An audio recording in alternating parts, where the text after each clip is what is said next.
বিদেশের মাটিতেও দেশের প্রধানমন্ত্রী নরেন্দ্র মোদীর বিরুদ্ধে সরব হয়েছিলেন লোকসভার বিরোধী দলনেতা রাহুল গান্ধী। আমেরিকায় দ্য ন্যাশনাল প্রেস ক্লাব আয়োজিত এক অনুষ্ঠানে রাহুল বলেন, মোদীজি যে ভয় তৈরি করেছিলেন তা ইতিহাস হয়ে গিয়েছে। এমনকি ভারতের গণতন্ত্র নিয়েও প্রশ্ন তোলেন বিরোধী দলনেতা। I can say to you that Indian democracy for the last 10 years was broken. But it's on a upward trajectory. It's fighting now. back, but it was broken. I have seen the government of Maharashtra just being taken away from us.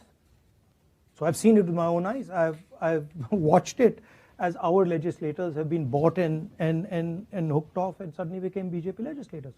So Indian democracy has been under attack, has been very badly weakened, and now it's fighting back. Rahul গান্ধীর এই বক্তব্য নিয়ে পাল্টা দিতে স্বাভাবিকভাবেই আসরে নামে BJP. রাহুলকে জবাব দেন খোদ কেন্দ্রীয় স্বরাষ্ট্রমন্ত্রী অমিত শাহ।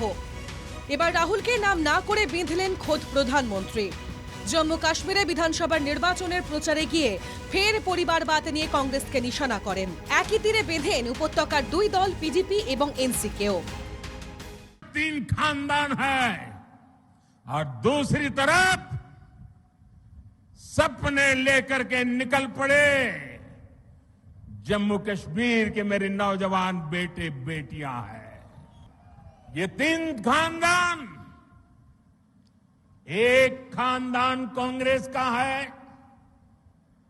एक खानदान नेशनल कॉन्फ्रेंस का है, एक खानदान पीडीपी का है। जम्मू कश्मीर में इन तीन खानदानों ने मिलकर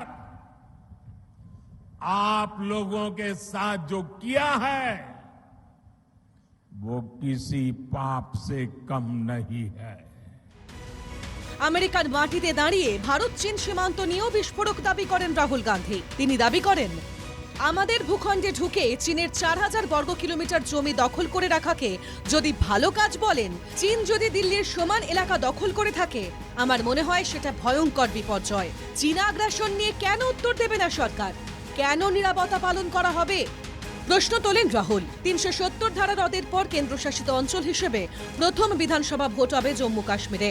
18 সেপ্টেম্বর বিধানসভা নির্বাচনের প্রথম দফা। তার আগে ভূস্বর্গের মাটিতে প্রচারে গিয়ে মোদির নিশানায় সেই কংগ্রেস।